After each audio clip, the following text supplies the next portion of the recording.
आज जब बात हिंदी लिटरेचर की होती है तो सबसे पहला नाम प्रेमचंद का ही आता है। लेकिन जब प्रेमचंद का पीक चल रहा था तब लोग बातें किसी और की कर रहे थे, क्योंकि जब अधेड़ उम्र के प्रेमचंद अपने रियलिज्म में आइडियलिज्म को फिट करने में लगे थे, उसी दौरान उन्हीं के इलाके से निकले उनसे आधी उम्र के उग्र ने रियलिटी को ज्यों का त्यों दिखाने के नाम पर ऐसी कहानियां लिख डाली कि चारों ओर तहलका मच गया। क्योंकि पहली बार किसी ने मॉडर्न हिंदी लिटरेचर में खुलकर होमोसेक्सुअलिटी का जिक्र किया था।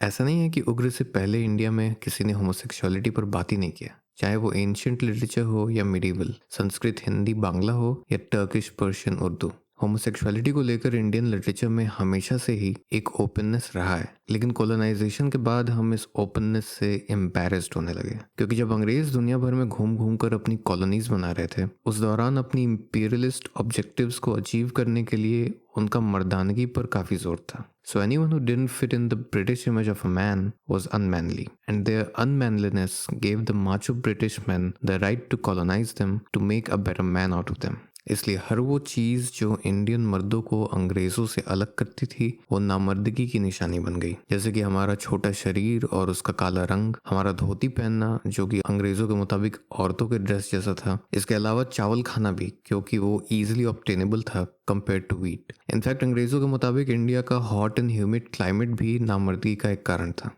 इसीलिए इस नामर्द के टैग से बाहर निकलने के लिए बंकिम चंद्र ने हिंदू वॉरियर मॉन्क्स पर कहानियां लिखना शुरू किया। दूसरी तरफ विवेकानंद ने गीता पढ़ने के बजाय फुटबॉल खेलने पर जोर दिया, और तिलक ने तो एक स्टेप आगे जाकर अंग्रेजों को ये समझाने की कोशिश किया कि इंडो आर्यंस का असली घर तो नॉर्थ पोल है। But it still wasn't enough. इसलिए कई सोशल रिफॉर्मर्स ने प्री कॉलोनियल इंडियन लिटरेचर को प्योरीफाई करने का जिम्मा लिया। जैसे कि मुस्लिम स्कॉलर्स ने शायरी और गजल से होमोइरोटिक कंटेंट हटाना शुरू किया, और जो नहीं हटा पाए उसको ये कहकर जस्टिफाई किया कि पोएट्स मर्दों को लेकर लवी डवी इसलिए हो गए थे because it was considered improper to refer to a woman in a love poetry. In fact Rekhti genre, which was a popular form of feminist Urdu poetry in the early 19th century, उसको भी बंद कर दिया गया because it explored the sexuality of women including lesbianism.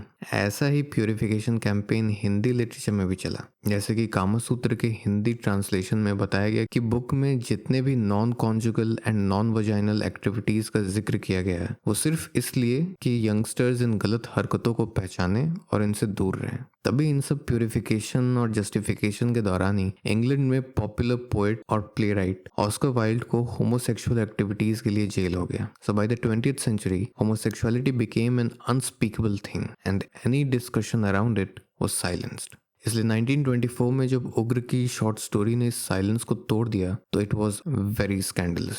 इसलिए सबने उसे खरीद कर पढ़ा और कंडेम किया कि ऐसी कहानियां पढ़कर लोग होमोसेक्सुअल बनने लगेंगे। जवाब में उग्र का कहना था कि वो ऐसी शॉर्ट स्टोरीज सिर्फ सोसाइटी में प्रेवलेंट होमोसेक्सुअलिटी को एक्सपोज करने और उसे खत्म करने के लिए लिख रहे हैं। For him, his stories were like undiluted quinine, a medicine for malaria. फिर इस क्विनीन का स्टॉक बढ़ाने के लिए उग्र ने 4 और शॉर्ट स्टोरीज लिखी, और 3 साल के बाद अपने इस कलेक्शन में 3 और शॉर्ट स्टोरीज जोड़कर पूरे कलेक्शन को एज अ बुक पब्लिश किया। लेकिन बुक का नाम फिर भी क्विनीन नहीं, चॉकलेट था। And this made the critics question his intention. लेकिन बात सिर्फ एम्बिगुअस टाइटल का ही नहीं था, क्योंकि कहानियों के अंदर भी उग्र ने होमोसेक्सुअल रोमांस को जिस तरीके से दिखाया है उससे ऐसा तो कतई नहीं लगता कि दो मर्दों का एक दूसरे को चूमना, गले लगाना और लाड़ से पुकारना गलत है। वैसे तो उग्र के चॉकलेट के कई साल बाद उर्दू राइटर इस्मत चुगतई ने भी 2 औरतों के रिलेशनशिप को लेकर शॉर्ट स्टोरी लिखा, जिसके लिए उन्हें कोर्ट के चक्कर भी काटने पड़े। लेकिन चुगतई की कहानी में होमोसेक्सुअल रिलेशनशिप को प्योरली सेक्सुअल दिखाया जाता है, देयर इज नो लव। लेकिन उग्र के साथ ऐसा नहीं है। उनकी कहानी के प्रोटैगनिस्ट एक कन्वेंशनल आशिक की तरह ही तड़पते हैं, रोते हैं, आहें भरते हैं, कविताएं लिखते हैं, तोहफे देते हैं और हर वो चीज करते हैं जिससे वो अपने प्रेमी को खुश कर सके। हालांकि चुगतई की तरह ही उग्र भी होमोसेक्सुअल रिलेशनशिप्स में पेडोफिलिया को घुसेड़ते तो हैं, which is a popular argument made against homosexuality. लेकिन जब उग्र के प्रोटैगनिस्ट को उनके बिहेवियर के लिए कन्फ्रंट किया जाता है तो वो अपने जस्टिफिकेशन में मीर की शायरी सुनाते हैं, तो कभी शेक्सपियर का सोनेट, कभी ऑस्कर वाइल्ड की कलम चूमने की बात करते हैं क्योंकि उनके आर्ट में कृष्ण जैसा चाम है, तो फिर कभी कृष्ण के सखाव की बात करते करते सूरदास की कविताएं गुनगुनाते हैं। और जब सूरदास से भी बात ना बने तो तुलसीदास की विनय पत्रिका में राम की खूबसूरती पर चर्चा करते हैं। उग्र के इसी एम्बिगुअस स्टैंड की वजह से उन्हें काफी क्रिटिसिज्म झेलना पड़ा और उनके सबसे बड़े क्रिटिक रहे बनारसी दास चतुर्वेदी, जिन्होंने उग्र की कहानियों को घासलेट लिटरेचर का नाम दिया, यानी केरोसिन लिटरेचर,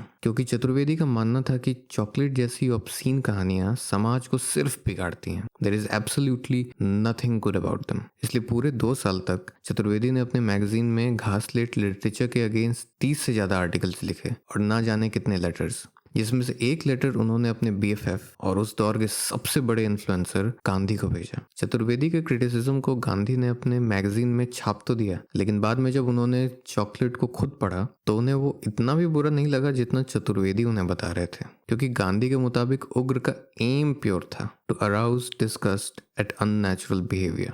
इसके बाद गांधी के फैन बॉय प्रेमचंद भी डिबेट में इन्वॉल्व हुए। गांधी की तरह ही उनका भी मानना यही था कि उग्र का एम प्योर है, but he was not okay with using literature for this. Premchand के मुताबिक होमोसेक्सुअलिटी को खत्म करने के लिए उसका जिक्र पैम्फलेट वगैरह में करना सही है, बट नॉट इन लिटरेचर, क्योंकि literature has a great influence on character. इसलिए प्रेमचंद के लिटरेचर में कैरेक्टर्स आइडियल मैन और वुमेन होने चाहिए, होमोसेक्सुअल नहीं। लेकिन निराला को प्रेमचंद जैसे नेशनलिस्ट राइटर्स का मॉरली प्योर कैरेक्टर से ऑब्सेशन पल्ले नहीं पड़ता था, because for him even Valmiki's Sita is flawed. Actually उस दौर के बड़े राइटर्स में एकमात्र निराला ही थे जिन्होंने नॉन होमोफोबिक तरीके से चॉकलेट को डिफेंड किया था। In fact he was the editor of the magazine, जिसमें उग्र की सारी होमोसेक्सुअल शॉर्ट स्टोरीज छपी थी। जहां तक बात ऑब्सीनिटी की है तो उसको भी लेकर निराला ने मिडिवल पोइट्स के राधा कृष्ण पर बेस्ड इरोटिक पोइट्री का जिक्र किया, to show that erotic writings are not a new thing in India. कुछ साल बाद चलकर निराला ने खुद भी होमोसेक्सुअलिटी पर एक नॉवेल लिखा that displayed his non judgmental approach towards sex. लेकिन निराला की कहानी से उग्र और चुगताई की तरह उतना कंट्रोवर्सी नहीं हुआ, प्रोबेबली बिकॉज निराला का सेम सेक्स डिजायर का डिस्क्रिप्शन बेहद सोफिस्टिकेटेड और सेंसिटिव था। उसका मकसद ना तो कोई आउटरीच क्रिएट करना था और ना ही किसी चीज के लिए डिस्गस्ट क्रिएट करना। उग्र और चुगताई की तरह ही निराला की कहानी में भी एक टीनेज कैरेक्टर है, but he isn't shown as a victim corrupted by the old man. वहीं जहां उग्र काफी उग्र होकर हिंदी लिटरेरी सर्कल्स में छिपे होमोसेक्सुअल्स को कंडेम करते हैं, but on the other hand Nirala seems quite accepting of their existence. बस यही अपराध मैं हर बार करता हूँ।